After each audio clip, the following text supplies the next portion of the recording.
You're listening to the My Simplified Life podcast, and this is episode number 157.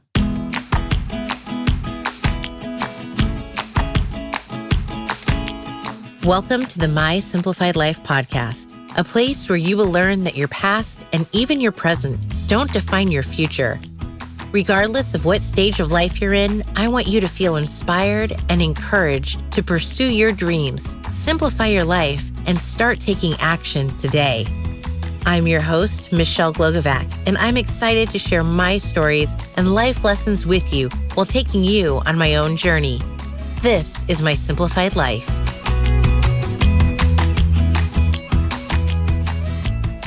Hey friends, welcome back to another episode. I'm your host, Michelle Glogovac. If you've been listening, if you've been following me, then you know that I am a podcast publicist.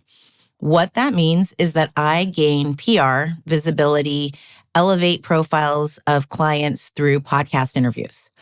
Now, I also do traditional PR. I don't advertise much about it because I am the expert on the podcast side. And so it's what I love to do. It's what clients come to me for, but I do traditional PR. And so today I wanted to touch on that just a bit and how the two go hand in hand. I have one client in particular who came to me, probably 6 months ago or so. She's just launched her business. It's launched, but it's not completely out there because it's a clothing line. So the clothes have not hit the market yet. But she came to me before it even began. She had just gotten her website up. She was going to launch a Kickstarter campaign. And that's the best time to start working with a publicist. Here's why. You want to gain visibility and traction before you launch something. So we started working together. We went over her story, and I launched right away into podcast interviews because podcast interviews can be a very quick win. My clients all have interviews set within the first month of working with me. The difference is that traditional PR, working with the media, trying to get feature interviews or to be quoted as an expert in your field, takes a longer amount of time. And the reason for that is that you are creating the story. There is a story, but you're creating the worthiness as to why that story is to be front and center in front of everybody. You're pitching this to a journalist who ultimately has to pitch it to their editor in order to get that yes. And that's why the relationships are so important, and crafting and tweaking and pivoting is all a big part of traditional PR. So I'm using this example because we had some big things happen in the month of November. And we started working together probably about 6 months ago or so. And we've had amazing podcast interviews. They've been big ones in her industry. And one thing that I am known for with my clients is that they're always on the top of my mind. I might be not doom scrolling, but just scrolling on Instagram or through some podcasts, and I'll see one in the middle of the evening. Let's say, I'm sitting on the couch watching TV, and I will screenshot it because I know that that's a good fit for my client. And it's not that I was actually working or looking for it. It's just that I always have my clients in the back of my mind so that when I see something that I think will be a good fit for them, I automatically make note of it. And so I have a lot of photos in my album on my phone where it's a screenshot of a podcast, and then I'll write with my finger who it's good for. And then I'll take that information the following day and go pitch them. So in this instance, I was scrolling through Instagram one evening, and it caught my eye that Disney had a new short that was released. And one in particular had to do with a cartoon of a ballerina with body image, positivity, inclusivity. These were all things that were being touched on. And a journalist for Well and Good covered it and did a review. And I instantly thought, oh my goodness, this is exactly what my client is talking about. This is perfect. It's right up our alley. So I screenshot it. And the next morning, I made sure that I watched the Disney short. And I read the full article that the journalist had written, and I pitched my client to her. I sent her an email. I told her exactly what I had done, that I'd been sitting on the couch. I saw her article pop up on Instagram, And I immediately thought of my client and her together. And I said, I want to pitch to you her story. And I shared her story with the journalist.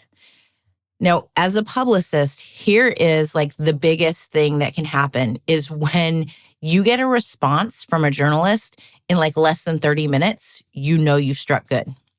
Something big can happen because when the response is that quick, you know that it's a positive thing.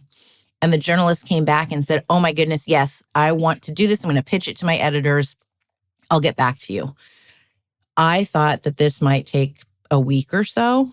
It took 2 hours and I got another yes. And they wanted to do a feature interview on my client. Now I'm bringing this up because she has a small following. And a lot of people think that in PR, you need to have a large following. You need to have a large business in order to start, but you don't. It's all about your story and your message. And so she did this interview, and when it launched, it brought in all kinds of other things. It brought her new Instagram followers. She had over 100 within the first day. It brought new podcast interviews. It had one of the largest influencers in her industry reach out to her to say, let's do something together. Let's collaborate. And by the way, I have a friend who's also in the industry launching a podcast. She wants to have you on. And then last night, as I'm recording this, we had an editor-in-chief of a magazine for the industry reach out to say, I want to do not just a feature interview on you, but I also want to do an Instagram live. I want you to do a frequently asked questions that will be housed on our website, all of these major things. And it all came from this one pitch that I had decided to do while I was sitting on my couch one evening, just scrolling through Instagram. So what is it about the pitch and the story that garnered so much attention? I'm sure that's what you're asking, and I'm going to answer that for you. It's the fact that my client's willing to share her story, and it's a story that resonates with other people. She isn't trying to sell her business in the sense that we're not going around promoting her business. We're promoting her story, which ties into her business. And it's a story that touches other people, that others in the world are dealing with, are thinking about, are going through. And really, that's what every story that every single one of us has, that's why it's important, because we're not alone. And so often I think that we feel like our story might not have merit. It's not worthy of attention. And the reality is that it is. Someone out in the world is going through the exact same thing that you are. And to be able to bring your authentic self, the word that I really can't stand, but to tell your story in its entirety and in the most truthful fashion that you can is what's going to bring the media to you. I saw another publicist say the other day that the media loves working with small businesses more than big businesses because a small business is easier to deal with. And that's the truth. A big business is going to have a huge PR company. They might have marketing behind them. They will probably have HR involved. And there's a lot of hoops to jump through in order to, get that interview, to have it be properly done in the way that the company wants, versus when it's a small business with a solopreneur who has a publicist like myself working with them. You're simply dealing with two people, and we'll do what we can to help you because you're helping us in return. So another thing that I want to talk about is a word called newsjacking. Now, newsjacking is frowned upon.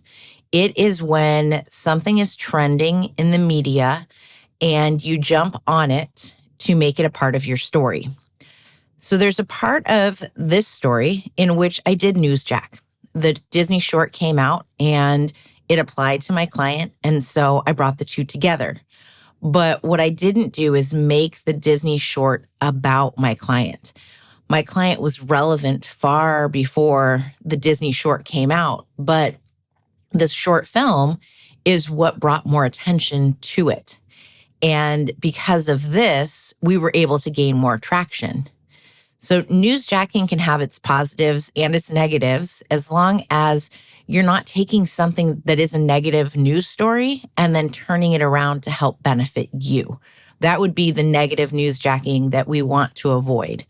And oftentimes we do see this happen, and it's simply not good, not right. It's just gross and slimy. So when you see something trending, if it's a positive story and it applies to you, then that's okay to newsjack. And newsjack is like hijacking. You're taking it and you're making it part of your story. But if it's something negative that you're going to turn into your story somehow, then stay away from it. Let the news be the news, and you need to create your own news. Now, as we're wrapping up 2022, I keep thinking that we're wrapping up 2023. I'm a year ahead of myself. And as we're going into 2023 and you're thinking about your goals for the year, is PR part of that? Are podcast interviews a part of your goals? Are you thinking about your growth, whether it's on social media or in sales, on the book sales of yours, of gaining more followers? What are those goals? And how is it that PR can play a role in it? I want you to go in not worried about your social media numbers, how many followers you have, because it's not about the number. It's about your message. It's about getting out there and reaching the people who need to hear you. It's not about having a large business. Start small, start where you are, just simply start.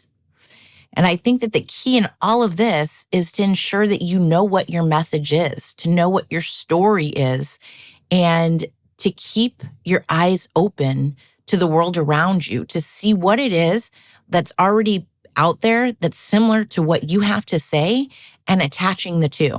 That's exactly what I did. It's what I do for all of my PR clients, to see that this relates to you. How does it relate? Why is it important that you're speaking on this as the expert? Because you are the expert.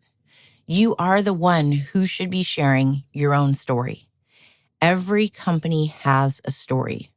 So if you are the founder of that company, you need to be sharing your story. Why is it that this is your passion? What brought you to this point in life where you said, I have to do this? These are some of the topics that you should be speaking on. I know this sounds so simple, and really it is this simple. You don't need to make this hard. You know that I am all about simplifying everything. This is my simplified life, right? So make this simple. Stop overthinking it. If you want to work together, let's do that in 2023. Let's start the year fresh. Let's get your story out there. Let's create your speaking topics so that you can grow in 2023, so that you can become the expert, the thought leader, the person in your industry that everyone is turning to listen to what you have to say, because you know what you're talking about. Don't be afraid of the potential that is out there. You need to be excited. I'm excited for my clients. I'm excited for myself, because I know that the year to come is going to be a big one. 2022 was a big year, and 2023 is going to be even bigger. So I leave you with all of these thoughts as we wrap up the year soon, and to just start thinking about what is it you want to do next. And know that there can be big things that come for you, regardless of how big your following is now, how big your business is now. It's all about your story and your message. So friends, I encourage you to put yourself out there. I get how nerve-wracking it can be. I am right there with you in those trenches, but together we can make big things happen. Wrap up this year with some goals for next year. Start thinking about that in the month of December, and let's work together. If this is a goal of yours, then let's start now, because yesterday is already passed and you probably should have started yesterday.